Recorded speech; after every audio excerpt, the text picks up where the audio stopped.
we want to do. Good evening. It is May 21st. Can you all believe that? May 21st, 2024. We're coming upon Memorial Day weekend. We're all breathing. We're keeping these battered vehicles going. I learned that from a friend. Isn't that neat? Battered vehicles. Just keep them going. Thank you, thank you. We're breathing, we're standing, fresh air. We got indoor water, indoor toilets. Thank you, thank you, thank you. We're not having bombs. We want to thank you, Holy Spirit. We invite in Holy Spirit, Jesus, Buddha, enlightened beings, ascended masters.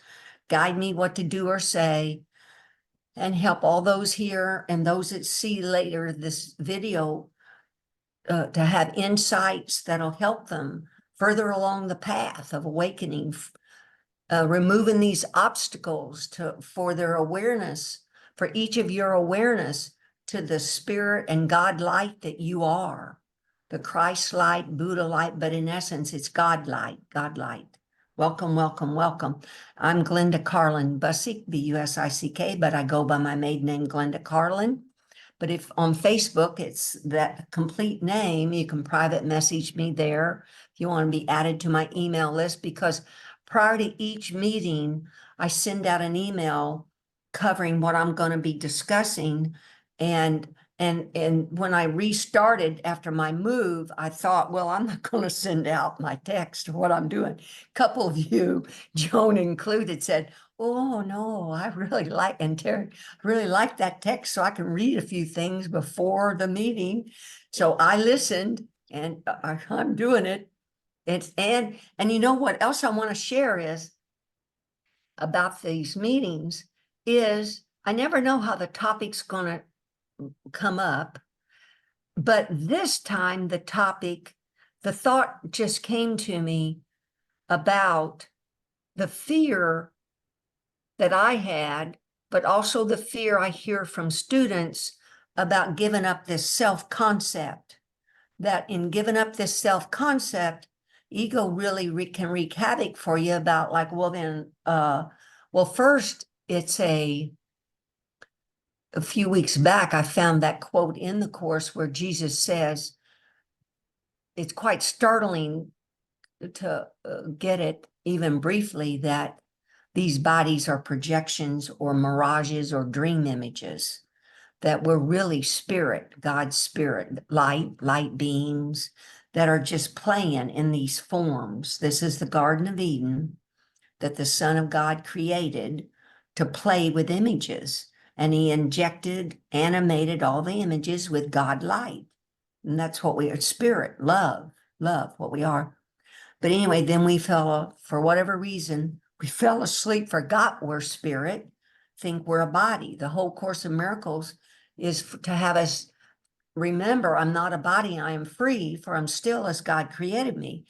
But in this giving up of a self-concept, that can be pretty frightening, because not just this lifetime, all the lifetimes, you don't have to believe in reincarnation, but those that do, just picture all those lifetimes we believed in the form, and maybe we're questioning a little bit, what really am I? Because in the Course, Jesus says, that's the question that everybody asks, because unconsciously we're realizing something's not quite right about this changing world.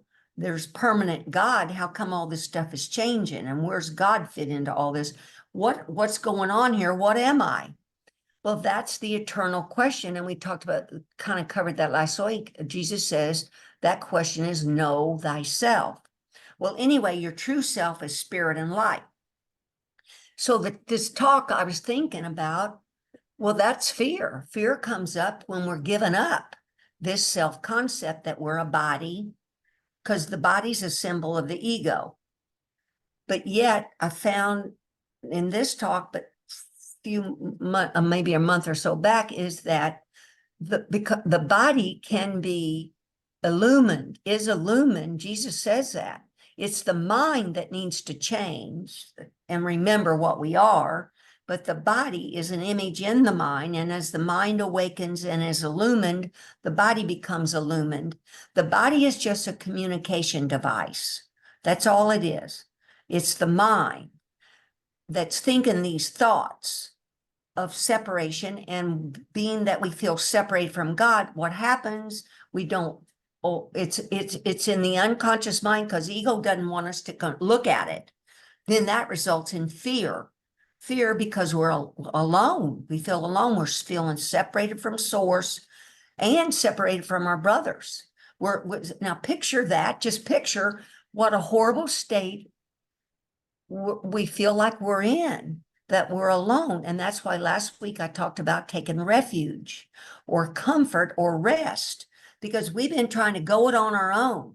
Granted, you might have teachers or ask friends or family, you know, I need some help here, or a psychotherapist. I believe in psychotherapy, but help me understand this. And that's why you're reading A Course in Miracles. And I'm also practicing Dzogchen Buddhism, because both are teaching, Jesus and Buddha, that our true nature is this light being, this spirit, this essence, which is this presence of God's source, which is essence, or mind essence. It's spirit. That's our true identity, that we're unveiling obscurations and the concept of a self to finally unveil what we truly are. But in doing that, ego wreaks havoc with us about, if I give up that self-concept, that means I can't love my husband, my wife. It tells you all kinds of crap. My family, I can't enjoy the world. I can't enjoy whatever it wants to tell you, food, sex, whatever it is. What the hey, you can't do any of this. Well, that's ego talking. That is not true. What we're doing is we're integrating and remembering we're spirit in the form of our mind is remembering. And our body, mind, and spirit embodies the virtues of Christ, Buddha, God, which is loving kindness, empathy, compassion, patient forbearance, honesty, and ethics, how we treat each other, etc. But it can be damn scary. And that's then conflict arises. So that was the crux of what came to me, how to help us and you all think about this fear that arises due to the separation, but also due to letting go, committing to letting go of this self-concept. So then that led me to search, the searchable online course. You can put phrase in there in quotes, and I put separation and fear. And up came these quotes where Jesus in the course puts those two words together. And so then I looked at those phrases and what was written. And so then the teaching evolved. This thing unfolded as I did the research for it. And I learned some things. I really learned something really good. A couple of things really that could be of great benefit to each of you, and it's a benefit to me, is the main one is, well, wait, let me read this about, and it's in chapter, it's page 6. It's in chapter 2, and the section is VI 6, and it's called, the head of that section's fear and conflict. And what Jesus is talking about is what causes fear. He talks about what causes it. And let's see, I'm going to start reading in there, but I'm going to read that whole section. But before I do, I'm going to pull out these two things that really were powerful for me. I'm sure I've read this before, but I never really understood it. Is in this fear and conflict section, Jesus gives us, I'm not kidding you, he calls it 4 pragmatic steps in the larger process of accepting the atonement as the remedy And I went, what? First, I had to think about atonement and the word remedy, and then 4 pragmatic steps. And I thought, wow, we got 4 steps we can do. Just like Buddha teaches, there's the Eightfold Path and the 4 Noble Truths. He and Jesus are trying to simplify these truths down where let's get a straighter path going. But I had to address the atonement. Now, the atonement, for sure, in the Course says that it's our responsibility, each of us, to accept atonement. And in that particular phrase, it says the atonement is accepting that the separation never occurred. So therefore, the ego never occurred. That's the blanket definition of atonement that most teachers, including me, will say. But let's just talk about that. The atonement is saying the separation never occurred, so therefore the ego never occurred. So what's that mean? That means if it never occurred, well, what's going on here? Well, we're having an hallucination, or having, if you're on the desert and you're completely out of water, you start seeing mirage images, you start hallucinating, and you see these projections. You'll see trees and water and whatever. Well, this is what's happened. Being separate, feeling separate, falling asleep, that we're a separate form, caused instantaneous fear, and that in that split second, God created the Holy Spirit. He never needed the Holy Spirit before. We were in union with God. But at that point, he created Holy Spirit, which is the mediator between the asleep children and God, who knows, and he knows the truth. He's the mediator between the two, calling us back home. And Jesus is the first one that woke up. So therefore, in the Course, he talks about, I'm in charge of the atonement. And he tells each one of us our part. But anyway, but that's frightening enough. The separation never occurred. That means this world is a dream, just like at night when you're laying in bed and you wake up in the night and you had a dream, you go, if you sit there and think a minute, where was the dream? All those images were so real. It was in my mind. And Jesus says in the Course, you're mentally reviewing something that's already gone by, but we're mentally reviewing a dream. We're mentally reviewing, and that's a nighttime dream. But when you wake up in the morning, put your legs on the side of the bed and look out in the room, that's starting the daytime dream. It's going on. We're mentally reviewing these projections that are floating. But they don't look like they're floating, but they're really coming and going, animated by this spirit, the flow, the spirit of God energy in this seeming dualism deal is animating all the forms. But anyway, but that's frightening. So you can't make that jump automatically. That's why there's steps. And so Jesus has got 4 here. But here's the deal about what the atonement means here. Oh man. But the atonement as the remedy, and the atonement means perfect love. Oh man, that never had hit me. Perfect love. Now, we're unveiling that perfect love called divine love, which means unconditional love, as we let go of more and more addictions and habits. As you practice these truths, I've talked about this before, but it becomes clearer and clearer to my mind. When some suffering has occurred, you thought, oh, there's got to be a better way. And you turn to these truths to find your way out. Then what happens in that moment of there's got to be a better way, what that shows you is you got choice. You've got a mind with choice.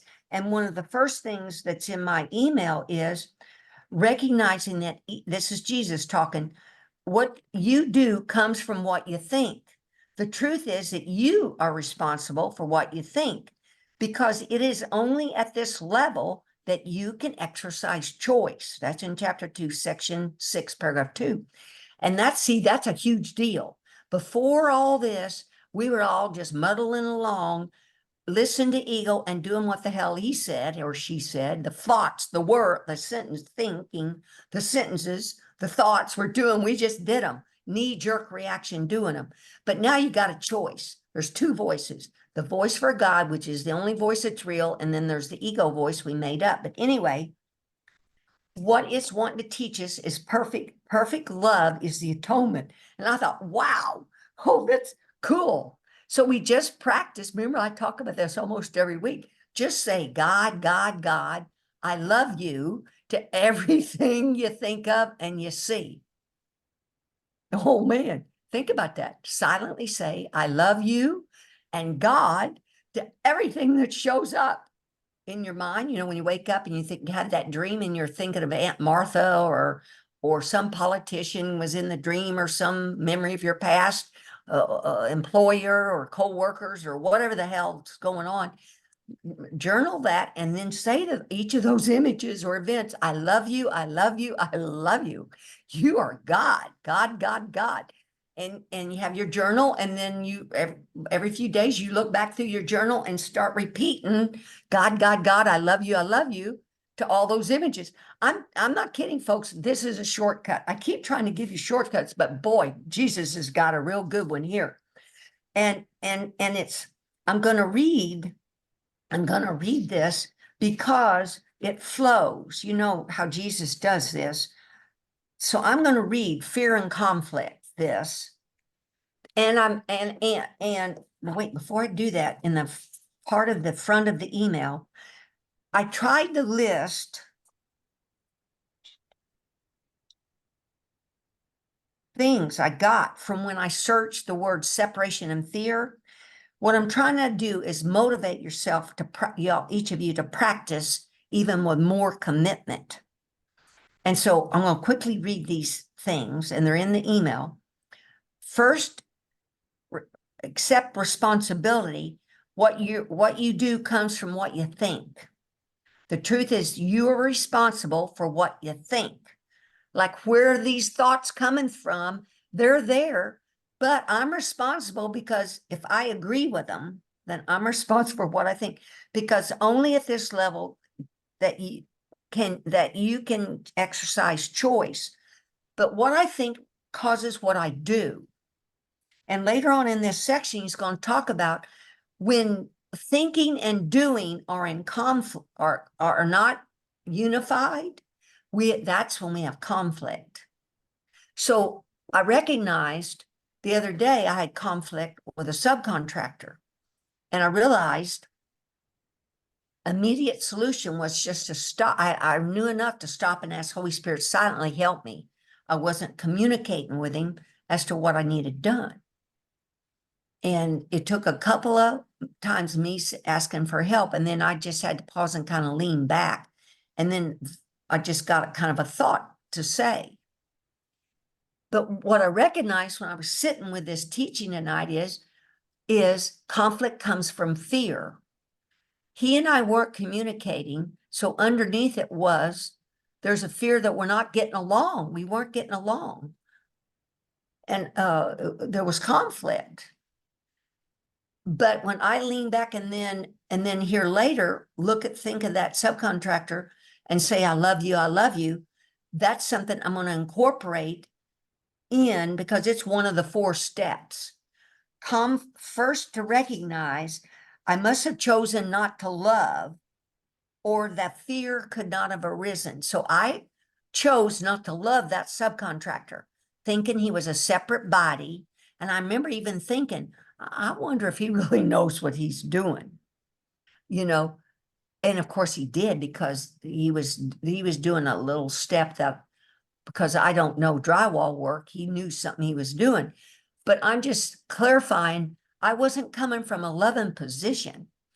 Now we still can question things, but come from a point of, you're my loving brother, and Holy Spirit help resolve any of this confusion. But yet I'm remembering he's my brother in spirit and I love him.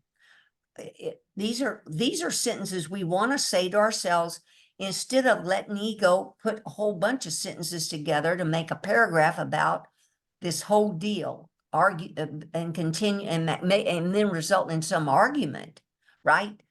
No, just to stop. But anyway, so, and then number 2, I said committing totally to practicing Jesus' 4 pragmatic correction steps. We're going to read those. Strengthening your motivation to change from continuing old habitual habits and addictions. And I kind of forgot that topic a while ago. I was trying to cover it. Our old habits and addictions have made a rut, like an old highway in the mind. And there's scientific words for this, and I don't understand the whole thing. But neurologically, when we keep thinking the same way, we make a rut. So then that makes an addiction or a habit. So it's easier to fall into that habit and keep doing the same old stuff over and over and over.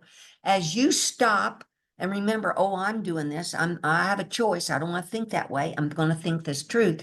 You're making a new rut, a new highway. You're making a new highway, a spiritual highway. But because that new highway is barely got any little that concrete, if you picture a highway, it might have just some gravel or just starting to grade it, and there's no concrete, and there's no, all that finished highway is not done yet. We're in the rough construction of this highway. That's why you can fall back into your old habits, your old addictions, and you go, well, I thought I was learning what to do here. Well, it's because of these old habits and addictions that aren't just this lifetime, but all these other lifetimes. So what we're doing moment to moment is we're building a new highway. And today I read a post that I want to read besides that fits for here into what I'm talking about, making this new highway. What we're really trying to do, this is correct, this is Dzogchen with A Course in Miracles, is we're trying to mingle the recognition. Right now, I'm going to call it mind essence, but it's really God essence. We're trying to mingle the recognition of mind essence with daily life. That's what we're trying to do. And we can do this. That's what's happening. You integrate these truths into your daily life and you're mingling them. And this holy person is called Tulku Urgent, Urgyen Rinpoche, an enlightened being, holy being. And I'm going to read this quote. In short, to be able to mingle the recognition of mind essence with daily life is entirely the outcome of training, nothing else. And that's what I'm wanting to teach here. That's why Jesus says this is a course in mind training. Well, this holy man's saying the same thing, but he's going to say it a slightly different way so that you get what we're doing. Without training, this is him talking, without this training, the recognition of mind essence remains a short glimpse that immediately vanishes. Remember, now, once in a while, you'll get a moment or a glimpse of this clear light or spaciousness or peace or bliss or vastness, or you'll feel one with a tree, or you feel one with the sky. Those are moments or glimpses of this mind recognition of mind essence. And remember, I call it clear love light. The clear love light of God is here now, but we don't recognize it. But you're waking up moment by moment to recognize. Get to have these moments of recognition. Without training, the recognition of mind essence remains a short glimpse that immediately vanishes. Because some of you'll say, well, I thought I was practicing good, but now I'm back in the ditch. You know, I'm back. What's wrong here? We may recognize again, but it always slips away. This is what we always forget. We always get distracted. Our ingrown habit of not recognizing mind essence, reinforced throughout all our past lives, is simply too strong. There is ultimately no other solution than training in the way I constantly mention. Short moments repeated many times. This is what his solution is. Short moments, and Jesus is going to say something similar, repeated many times. Whether one sits or whether one walks, the training is essentially the same. Short moments, many times. Unless we repeat it many times, we never get used to it. It's most important to recognize again and again. As you grow more and more familiar with recognizing mind essence, and therefore more and more stable, these moments naturally last longer and longer. The periods of not recognizing will become shorter and shorter, fewer and fewer.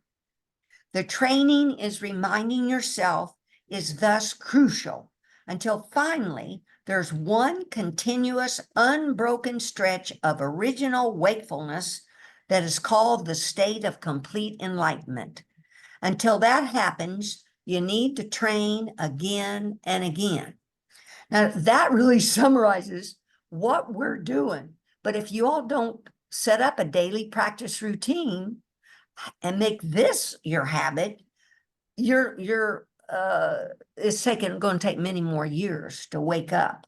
But now picture what this is doing is as these moments, as you practice a truth like God, God, God, I love you, or you remember to look at a form and think what Jesus says, look beyond the form to the spirit that's there, then that's a moment of just thinking about that clear light, that spirit that's there beyond the form. That's the reality. That's a moment. That's a moment. And that's why it's called short moments repeated many times. See, that's a split second. So during the day, how often can you remember to practice? And see, as you practice more and more, the moments where you remember this mind essence is this clear light that's here, love, and this clear love light that's here. I am love. I am love. I'm loving kindness. I'm compassionate. I'm empathetic. I'm love. I'm love. I'm love. Clear light spirit. That's what happens. Isn't it wonderful? The training is reminding yourself is thus crucial to remember to practice. We're much too tolerant of mind wandering. That's why we meditate, so we can become aware when our attention has left this vertical, clear space, or spaciousness between your eyes when you're looking in your mind, and there's this black void, it looks like. But if you press on your eyelids, there's a light, a little sparkle that's there, or moonlight. That's your light of being. That's the light of spirit. And that spaciousness, like the sky, like space, it just looks, picture clear light is clear. So blackness behind it, in Buddhism, they call it a void. That blackness is the womb of spirit. It's creativity. But blackness can scare people, but really blackness contains light. It really does contain light, but I don't want you to be concerned about if you see black in your mind. Just picture there's clear light there as well. There's clear light. That's the spirit, spaciousness. And you're just becoming aware when the mind wanders off to think about your budget, or you're doing what recipe you're going to cook tonight. You're going to try something new, or some vacation you're going to, and you remember and you bring your mind back to center, vertical center. And you keep practicing. And then when you're off the meditation cushion, then you'll remember these moments. This is short moments repeated many times to practice faking it while you're making it, that your brother's God. I love you. Well, anyway, I'm strengthening your motivation to change from your old habitual thinking and habits and addictions. Then the other thing Jesus says, combining thought and belief together for total commitment for change.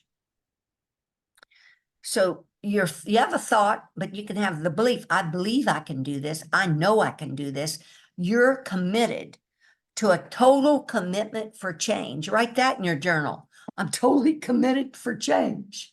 Now, it doesn't mean we're not going to cook dinner or go to the grocery store and get groceries for the family or whatever we do in our life.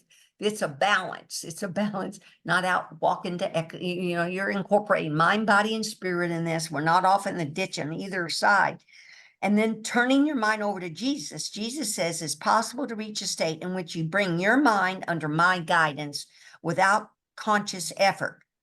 But this implies a willingness that you've not developed as yet. So that's another thing you can write in your list of truths. Jesus, I'm turning my mind over to you. I'm taking your guidance. Guide me what to think.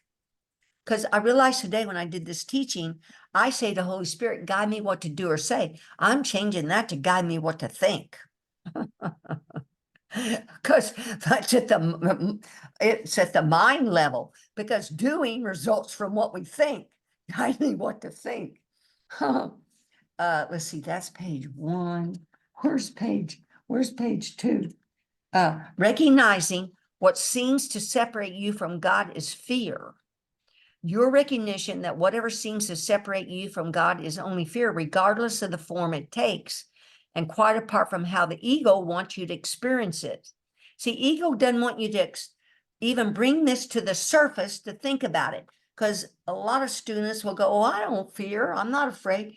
It's unconscious and it's deep like an iceberg, because we're unveiling all this fear that we've had. And Jesus says the last fear we give up is the fear of God. So meantime, you're giving up the fear of giving up your self-concept, fear of giving up thinking your mate's not a body, they're free, they're spirit, your family, the world, you're just giving up these thoughts to think about the reality that everything is this clear God love light. And then he's wanting you to develop willingness. In an instant, we can change our willingness. This is in workbook 196. It's not time we need for this, it is but willingness. For what would seem to need 1,000 years can easily be done in just one instant by the grace of God. So isn't that cool? You can erase 1,000 years by a holy instant. I'm not kidding. That's workbook 196. It's not tiny things you're doing here. It's marvelous. And what all you're doing to help unveil these obscurations in your mind and let them go to remember what you are, you're freeing your brothers and sisters, all sentient beings, from thinking they're a body. All this beautiful, wondrous miracles go out into the world, all the universe. This is a huge thing that's happening here, because you're moving from me to we. You're thinking about, I want to help my brothers wake up, and how they can wake up. If I wake up, then my light and love spreads out to them. Then, well, how's our time? Oh, then I want to do this section, the 4 pragmatic steps. Let's see how we can get here. This is the beginning of section 6, fear and conflict. This is Jesus. Being afraid seems to be involuntary, something beyond your own control. Yet I've said already that only constructive acts should be involuntary. Constructive acts. See, with you changing your mind, what happens, this changes your heart, and this changes what you do. These virtuous actions occur naturally. We're not forcing things, they naturally occur. My control can take over everything that does not matter, while my guidance can direct everything that does, if you so choose. Fear cannot be controlled by me, but it can be self-controlled. Fear prevents me from giving you my control. So we're bringing to the surface what fear feels like, instead of denying it and repressing it, because that's what we've done. That's what ego does. He hides all this stuff, and tries to bring just happier things to the front to keep us sidetracked from what's going on around here. Fear cannot be controlled by me, meaning Jesus, but it can be self-controlled. Fear prevents me from giving you my control. The presence of fear shows that you raise body thoughts to the level of mine. This removes them from my control and makes you feel personally responsible for them. This is an obvious confusion of levels. Now, here's another something I didn't understand really until the last week or two. This confusion level thing had come up. Is it's only at the mind that where we think, and whatever we think causes the doing of the body, but that's not what we've been taught. So we confuse that there's the body's actually doing stuff on its own, and the mind.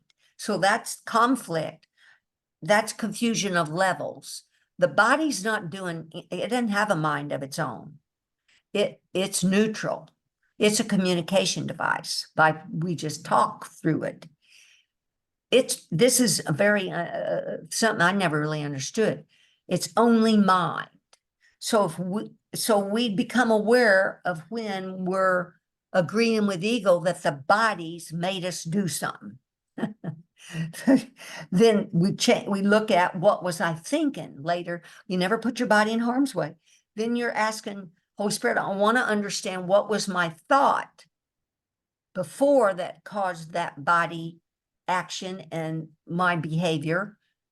And that's a journaling item where you look back at your thoughts. But anyway, I do not foster level confusion, but you must choose to correct it. See, that's why I'm asking you to correct it.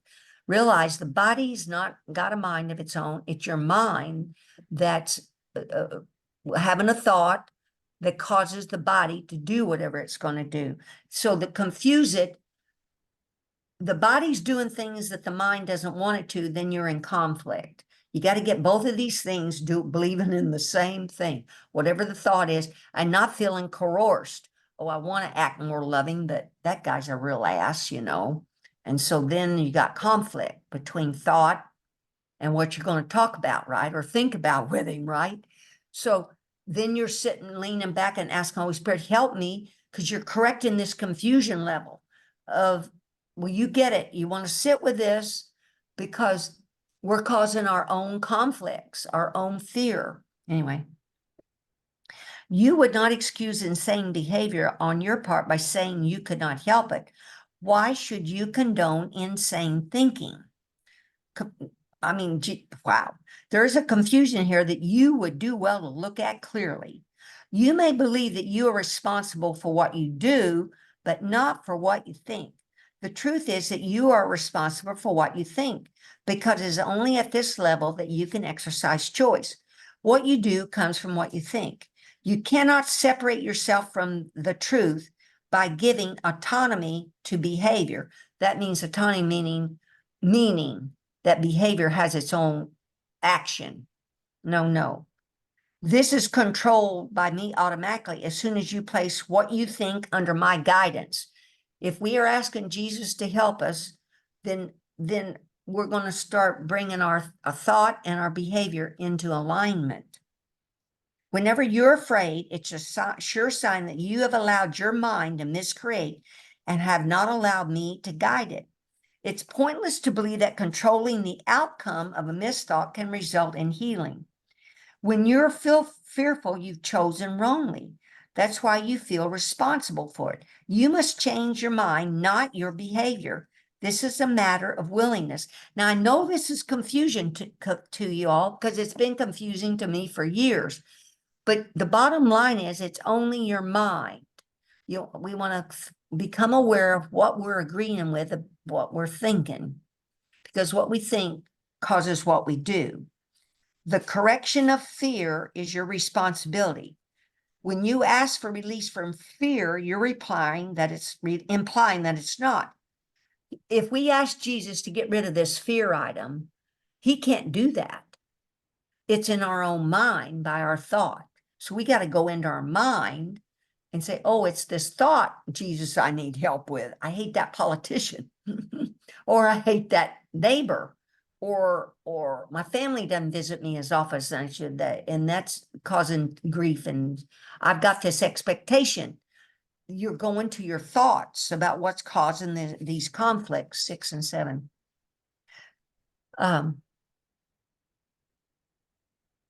You're much too tolerant of mind wandering and are passively condoning mind's miscreations, meaning misthoughts.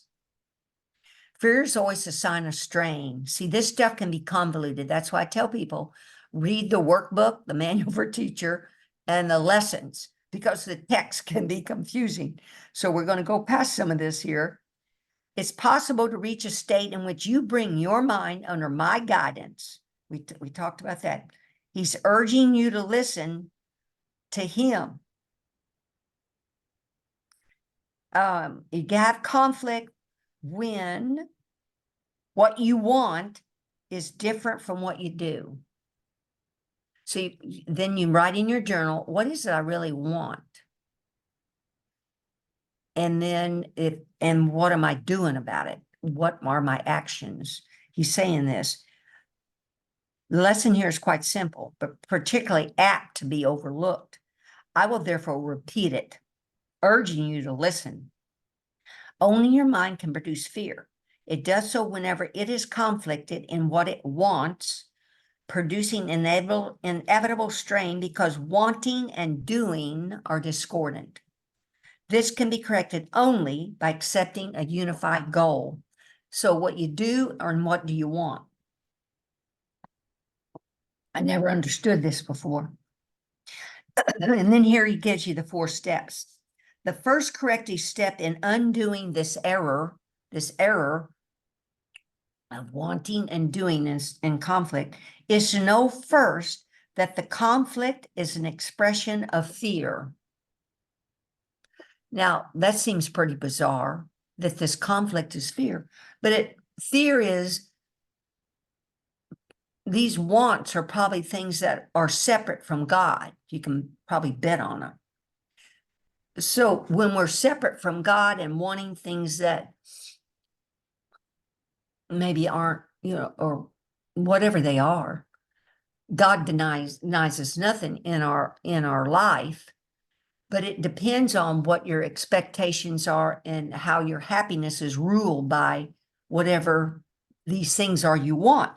But it comes down to that we just have to accept, because this is so deep in the unconscious mind, is all I can say is that it's an expression of fear. Say to yourself that you must somehow have chosen not to love, or the fear could not have arisen. Then the whole process of correction becomes nothing more than a series of pragmatic steps in the larger process of accepting the atonement as the remedy. These steps may be summarized in this way. Know first that this is fear. Fear arises from the lack of love. The only remedy for lack of love is perfect love. Perfect love is the atonement. Now we're gonna talk about this now, because this is a quick way out. This is a big teaching here. He's giving you 4 pragmatic steps to undo this error, this escape from fear. And like I said to you, I didn't understand what atonement, another definition of atonement, is perfect love. And all that means is you just say, I love you, I love you, I love you, as often as you can remember to do it. And ultimately, you will feel and act with an unconditional love, allowing people to do what the heck they want to do without some huge argument. Now, it doesn't mean that you can't have a sit-down conversation that's peaceful, like they should negotiate war zones. We're going to have some peace here, instead of conflict and dropping bombs, let's figure a solution out. But in your mind, once in a while, you lean back and go, oh, I love you, whoever you're talking to, God, God, God, you are God. As you talk to this person about, we're going to set some boundaries in the house, you cannot act this way. We're not going to live this way, but know first that this is fear. Fear arises from lack of love. So how am I feeling loving to this person while I'm trying to talk to them about what we need to change or whatever, and realizing that this is all in a mirage or an illusion, but yet you want peace in your household, but you're thinking of them as love, as light. The only remedy for lack of love is perfect love. You just keep saying, I love you. But the atonement is perfect love. So, heck, Try to say, look, I love you 1,000 times a day. See what happens that everything you think, say, and do goes into your unconscious mind, and the unconscious mind thinks it's about you.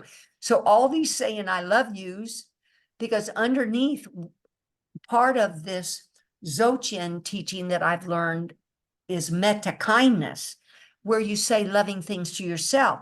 I wish, you could say to yourself, I'm going to say Glenda, I wish Glenda safety, well-being, happiness, peace. And then you're saying to yourself, I wish Joan happiness, peace, well-being, love. Because we have not loved this in loving even the egoic self, because this has been a war. It's an attack. There's an internal war going on, but it's been subdued. But it arises with conflict with brothers and sisters. But ego's in conflict with this mind that it knows at any instant could remember that it's God, and then it's just a thought that just floats around, and we're not paying attention to it anymore. We're just letting it, although we learn we don't walk out in front of a car. Ego's got its deal for safety, neurological reactions, which are a benefit. Don't get me wrong. As we live in this physical world, and as you're remembering that your spirit, your God, animating this form, enjoying this form. So back to when you're giving up this self-concept, you're not giving up living a life that you enjoy being in your body, dressing up, going out, loving your mates or your family and your friends, and doing things in the world, going on vacation. But you're doing it differently. It's integrated. The relative and the absolute are integrated, mind, body, and spirit, because you've remembered your spirit. So you're walking around, standing, you lie down in bed, sitting in your chair. You're remembering moment to moment, as often as you can, I'm spirit. I'll say to myself, it's Glenda is walking in the presence of God, in the clear light of God. Glenda is interbeing in this clear light. We're interbeing, meaning that's our existence, that this form is interbeing in this clear light of God. And all the images are interbeing together. This clear light is flowing through everything. It's continuous. So we're interconnected, we're interbeing, we're not separate. But to get to that point of an integration of relative means a form world, the Garden of Eden, all these images, and absolute is the God spirit, get integrated in this enlightened mind. And this occurs because moment to moment, you're remembering what you are and practicing looking out and thinking, here's God's presence, called mindfulness. I'm mindful of what I'm thinking, saying, and doing while I'm doing it. I'm not sleepwalking. Just ask yourself when you're brushing your teeth, just when you're brushing your teeth, then change to another hand when you're brushing your teeth, and be aware you're brushing your teeth, and catch when your mind goes off to think about what you're going to eat for breakfast, or that errand you got to do, or, oh man, I got to leave the house at 8. Then you come back to the moment, oh, Glenda's brushing her teeth. Glenda's brushing her teeth in the presence of clear light of God.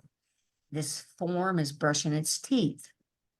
Then I walk out of the bathroom. Glenda's walking out of the bathroom, but I'm walking. Remember the threshold, or going from room to room, is to picture you're in a temple, and that temple is God's presence, and you feel a reverence. You feel holiness, and I'm not kidding you. Sometimes I just bow. I go, oh, holy God is here. Always been here, but I was somewhere else. I was thinking other thoughts. I wasn't aware or awake that God presence is here always. So you're waking up moment by moment by being mindful of these senses, what you're seeing, what you're hearing, what you're smelling, what you're thinking, instead of going blindly off with all these sensations, stimuli.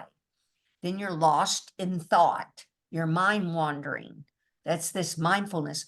So it's brilliant. It's just brilliant what Jesus is doing. And he's having you become aware of when you feel fearful. But the bigger deal is when you feel like you're in conflict with someone. Then you say to yourself, conflict is an expression of fear. Say to yourself, and this is paragraph, what is this paragraph? 7 in section VI, fear and conflict, chapter 2. Say to yourself that you must somehow have chosen not to love, or the fear could not have arisen. Then the whole process of correction becomes nothing more than a series of pragmatic steps in the larger process of accepting the atonement as the remedy. Now, I like that word remedy. A remedy for all our problems. Look at that. A remedy for all our so-called problems is the atonement, but it means perfect love.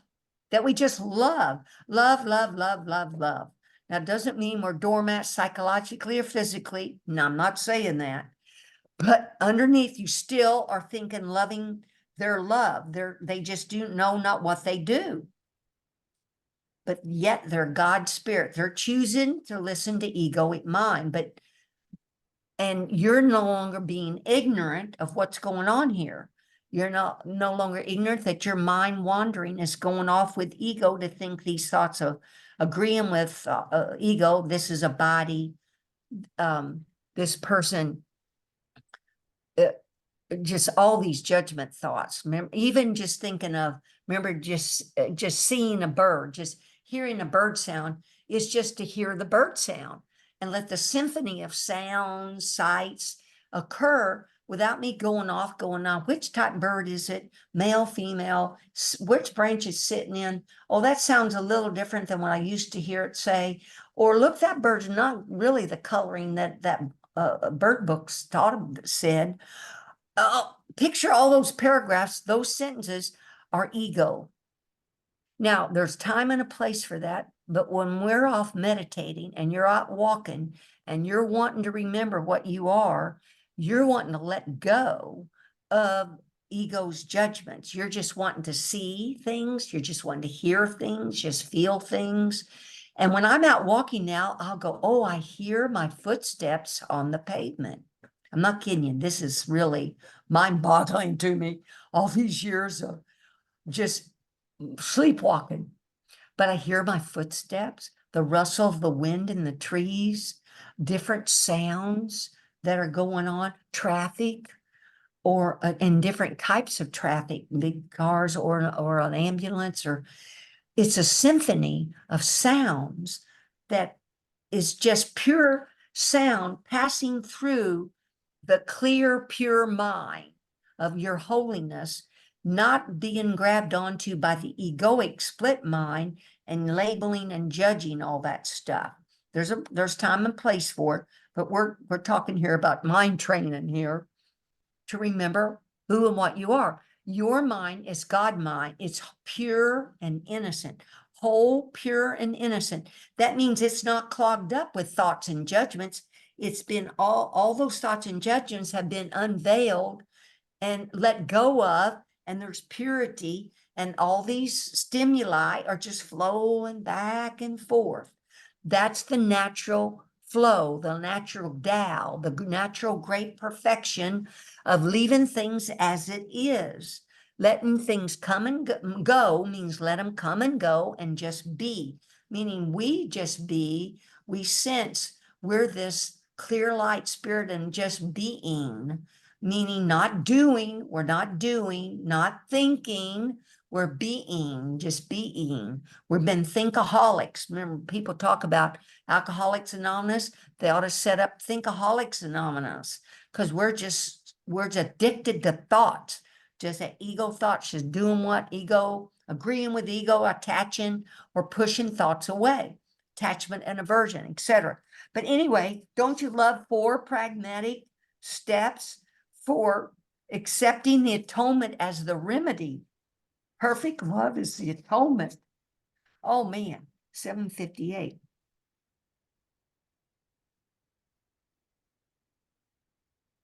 You've done something. So when conflict arises, It is obvious then when you are afraid. Now, see, I had to recognize I have stuffed fear down. It's been denied because that's a very suffering emotion, miserable emotion.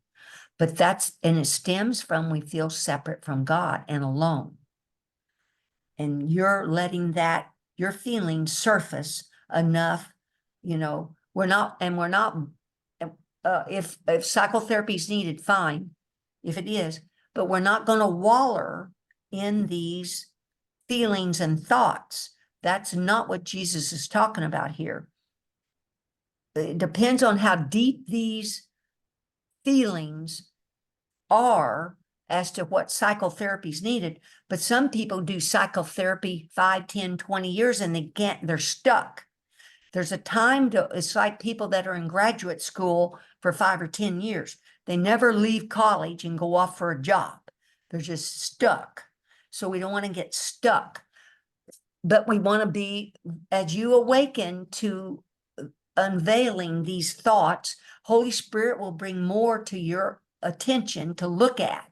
And you look at them with these 4 steps. That only remedy for lack of love is perfect love. So, and meditation is a way to learn to let thoughts come and go without attachment and aversion. So I highly recommend a daily meditation practice. And it's called sky gazing or space mingling. We're not repressing thoughts. That's what we've done our whole lifetime. We're letting these thoughts and feelings come up. And we just let them come up, they come up, and we let them go. They'll self-arise and self-liberate if we don't grab onto them or push them away. We can have a Teflon mind. Teflon, picture that, Teflon mind. These thoughts just come and go. Or we can have a sticky Velcro mind. I'll put that in your journal, because sticky Velcro mind, that means there's hooks and edges and sharp corners all in your mind waiting to just grab these thoughts. Picture Velcro, you need 2 to tangle. So you're recognizing when you've tangled and you've attached to a thought and you let go. But you can journal it, because I've done that repeatedly on certain family members or past occupations, et cetera, et cetera. I 35 years in business, married with my husband and family all those years. And we knee-jerkedly make judgments, agree with ego, and there are layers and layers in this unconscious mind that are being unveiled. And every time you practice this advanced forgiveness of looking past the form to the spirit, the clear light that's here, or thinking of the person as love, it's not 1 for 1. Every time you do that, you could remove 1,000 judgments, or it could be 10,000. I don't even know. There's not a 1 for 1 thing. It's it's just marvelous miracles of cleansing. There's no idle thoughts. Jesus is saying that in that section. True healing occurs as soon as you accept the remedy. And what's the remedy? Accept the atonement, which is perfect love. Means I love you, I love you. You are God, perfect love. You have abolished fear. This is how true healing occurs. Is that not beautiful? I never thought about this. Yay. I knew it was important to say, I love you. I'm not kidding. I'm not kidding. Okay, now before I stop recording, thank you. We want to go around each tile and talk about how you think about each of these people. And remember, Course in Miracles is talking about, first you've got to accept your Christ or Buddha. Jesus doesn't say that, but in Buddhism, accept your Buddha nature. But then Jesus says, accept yourself, call yourself the name you are, which is God. Because in reality, there's only God, all-encompassing God, clear love light. So welcome, Holy God, Barbie, Holy God, Joan, Holy God, Angela, Holy God, Terry, Holy God, Debbie, Holy God, Corrine, Holy God, Susan, Holy God, Gabby, Holy God, Leon, Holy God, let's bring in Kaninsky, let's bring in Benatu, Vladimir Putin, Palestinian leaders, Hamas, Hezbollah, Africa. In Africa, there's conflict. Anybody there? Conflict in America, all those, they are each equals, equal gods. All are equal gods, equal Christ, equal Buddhas. That's how we think about bringing in the interconnectedness of all of us. It's called Indra's net. You can Google that, INDRAS, net or web. But what it is, it's like a fisherman's net, you know, a net they throw out to catch fish, got little squares in it. That's how this whole Garden of Eden is. It's one big net, meaning all these forms are those, seem to be those little squares in the net, but the sides are not really there. It's interconnected. All that clear light streaming all through that fisherman's net, through all the universe. We're all interconnected, all interbe in this God clear light, mind essence, this mind essence. So I wish for you to have short moments, practice these short moments many times, meaning having moment after moment after moment of thinking about your brother as God, or I love you during the day, or think or seeing that clear mind essence that's here, faking it while you're making it. I wish each of you that splendid practice, that it will be your commitment to practice this type of moment to moment practice, which how you remember moment to moment is a breath. If you come back to your breath, that's a moment. And in that moment, it brings you back to nowness. Nowness is all there is. In that email, somewhere Jesus is talking about, you know, that past and future. But there's the present moment now. That's the only real time. Not even a time. It's just in that moment when you remember that, think about somebody, you're in the now. Nowness awareness is curative, meaning it's curative. You just healed your mind in that moment. And this is curative because these moments add up. Remember what that holy Tuko Urgent Rinpoche said? I want to find that. The training is reminding yourself is thus crucial until finally there's one continuous, unbroken stretch of original wakefulness that is called the state of complete enlightenment. So you're going from moment to moment of remembering, and then you forget for 20 minutes, or then I do too. I still forget. I go, oh, whoa, this is only God presence here. And this, what you're doing, you're gluing moments to moments together. You're awakening your mind, mindful, you're awakening your mind to this continuous God clear light. And that's the state of complete enlightenment. I hadn't thought about that. Isn't that cool? Because you're thinking continuously, you're awake and alert. And then Jesus talked about that in this section, that he can take over our mind and help us have this continuous holy type thinking. And you all can do this or you wouldn't be here listening to me. All right, so what thoughts? Anybody got a thought or comment? Joan's looking at her hand. You got a thought, Joan, before I go to Barbie? Or were you going to just mute? Hope you're feeling okay. I'm doing okay. Oh, good. So happy to see you. So happy to see you here. Now I still go visit the doctor and the dentist, folks. But while I'm there, I'm thinking about I'm spirit. In that moment, and that dental hygienist, all those people sitting in that waiting room. Oh man. Oh yeah. And then I'll even take my mind. I lean back and I picture the great ray. The great ray's coming in the top of your head. You don't know it, but that great ray, then just picture that great ray. It just radiates out and it can cover that whole damn hospital, that whole damn building. You sit there, lean back and radiate and ask the enlightened beings, Jesus, Buddha, Holy Spirit, send your light and love to all these people. Give them whatever they need. And then you can even spread it out to your whole community. I'm not kidding. Because this helps you, not just helps everybody else, because you're thinking big, vastness. This light and love that you are, this God light and love, is huger than all the universe, because the universe are images in God mind.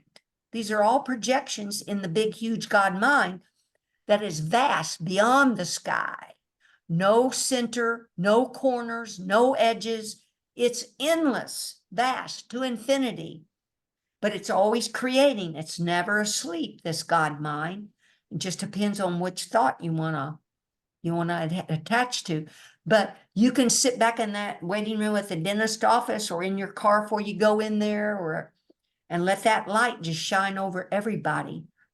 And you're aware, then you're visualizing, and you just are visualizing that light. Just, it's like a great ray. It's a column of light. Just let it expand out. Just see that light, like the sun radiates out rays of light. See, all this is helping you visualize really what your mind is, this vast sun. There's a sun in your heart. There's a sun that will open up. And that sun is this God light, and it bursts open in when your heart opens, and the mind can have a sun too. Don't get me wrong, but it's a sun. It's vast. It covers everything.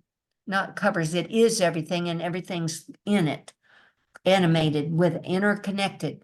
It's sit with interbeing and interconnected. That's huge words. Enter, because we're all in this light. We're not on it. Projections aren't on it. We're in it. That light's just inside this form, just animating the form movement of where I can move my arms, or I wouldn't be able to move my arms. Anyway, okay, Barbie, you have a question? Thank you, everybody, for coming out. Okay, now, the only reason why I'm asking this is because you said this and you're the second person I heard it today. What does it mean to, or how does it feel? How does it feel when you're separated? How do you feel? I mean, people are talking about being separated with God, but how do you feel separated? Because you were talking about the atonement and something about it's not separation, but but somebody mentioned that they feel separated. So how can you feel separate? I don't know how you can feel separated. Well, if a person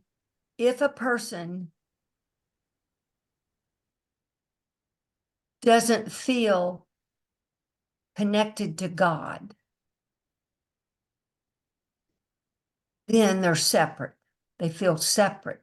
But how do you feel? I mean, what kind of feelings do you have when you feel separated? That's what I guess what I'm trying to say. And then picture, that's a good question.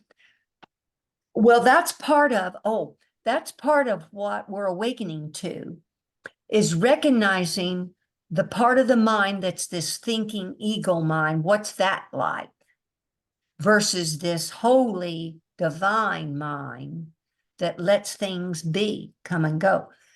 The sleeping mind is the mind when I'm walking around and I'm caught up in, oh, let's see, what can I do?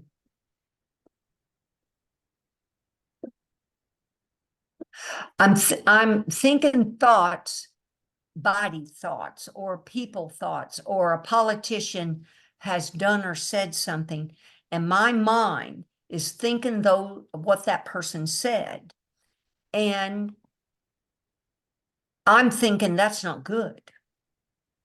I'm separate. And see, we've gotten so accustomed to thinking thoughts about people, we don't even realize those thoughts are judgments. They are labeling. And we can even have thoughts of good thoughts.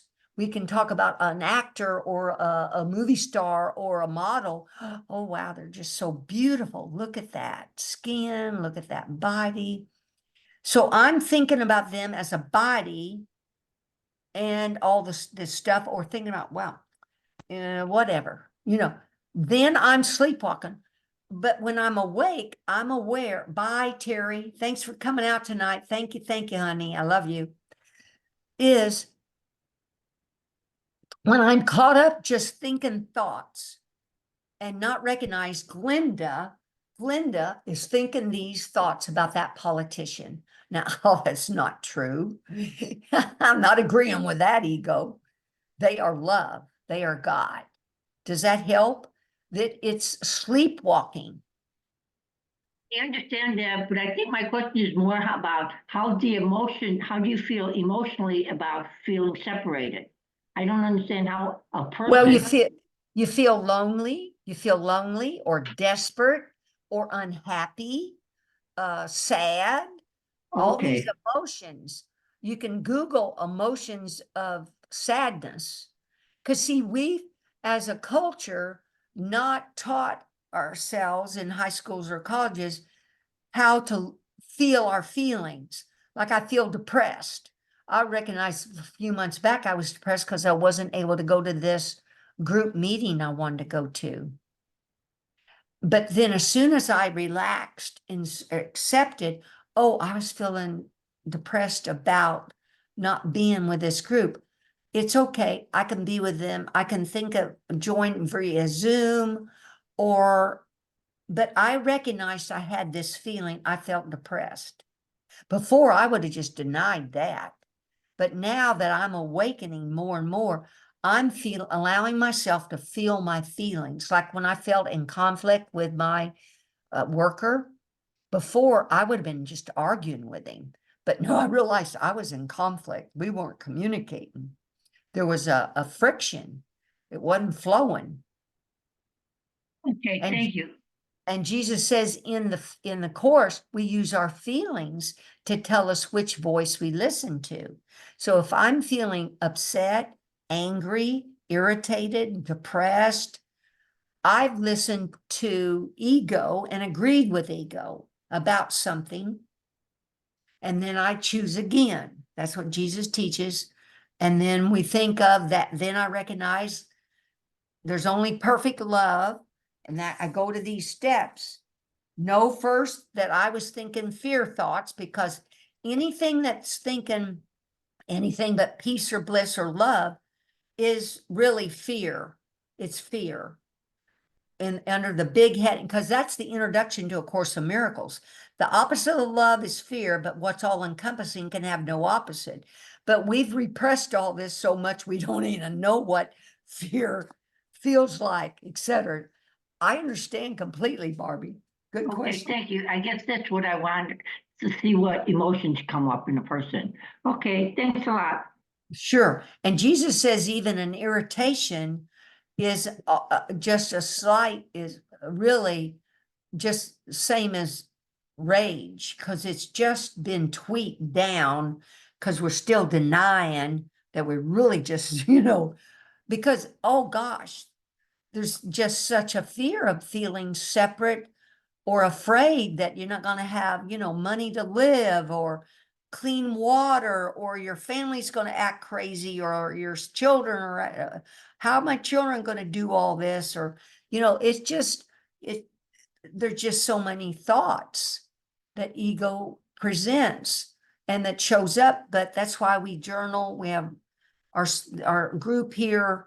You can text, call, or email me, and I'll help you. Yes, Miss Debbie. Yeah, there I'm you are. sorry. Yeah, to me, the separation is whenever I feel like I'm an individual. There's me, there's Glenda, there's Barbie, and that God is out there somewhere. And I fell from grace, separated from God. And now I have to spend time and effort to get back to God. And that I have to become worthy of. That is the whole, in the religion in which I grew up in. Adam and Eve fell from grace, from God, and they separated from God. And now you must spend your life atoning and getting back to God because you're separate. Mhm. That's what the separation is. And yes, it comes with all of the emotions, whether they be bad, good, or indifferent. They're all of the emotions are what you feel when you're separate, rather than understanding that you never separated from God. You never fell from grace. You are God experiencing, and that, you know, all those emotions are the emotions of the ego attempting to control you or Keep keep us you in separate. place. Well Yeah. put, you know, in this So section, that it's that to me been- is but been when go- Barbie was asking about the separation, to me it is anytime you feel you are an individual and all of those people out there are also individuals, not understanding that we are all part of God and we were never separated from God. It's a lie. It's a big lie.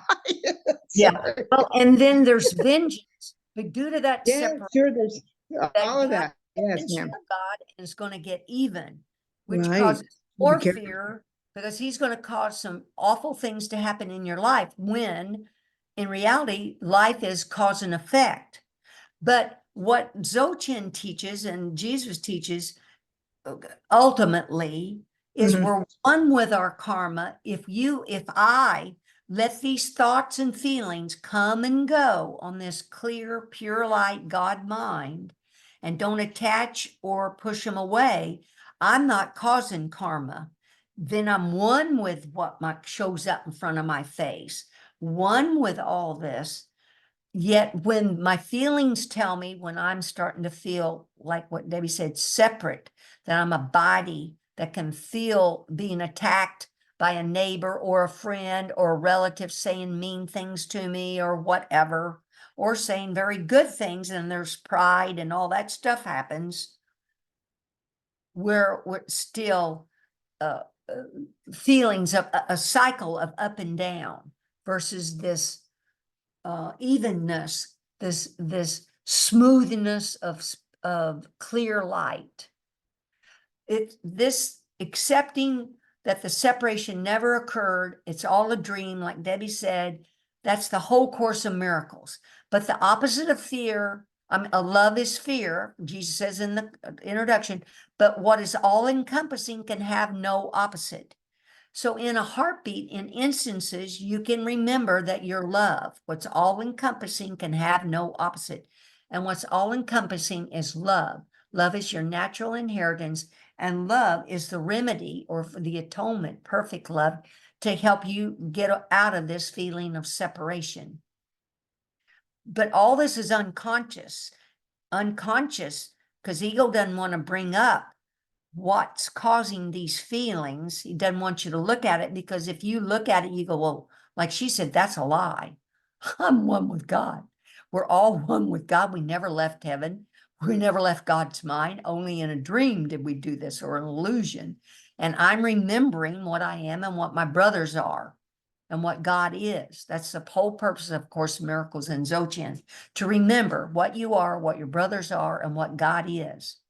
Thank you. Thank you. Any other thoughts or questions before I stop the recording? Thank you. Thank you. Thank you. Oh, look, there's Angela. Yes, Miss Angela.